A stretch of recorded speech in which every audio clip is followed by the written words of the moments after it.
তরকারিটা রেডি হয়ে গেছে। আমি একটা পাত্রে নামিয়ে নিয়েছি। দেখো কত সুন্দর হয়েছে তরকারিটা, খেতে খুব সুস্বাদু হয়।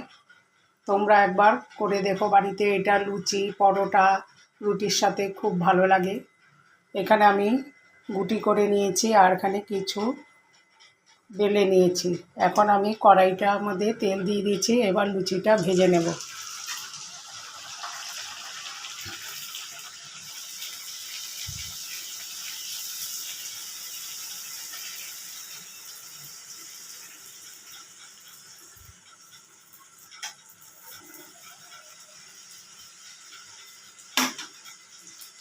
এক হাতে আমার ক্যামেরা থাকে আর এক হাতে আমি তোমাদের ভিডিও করে দেখাই।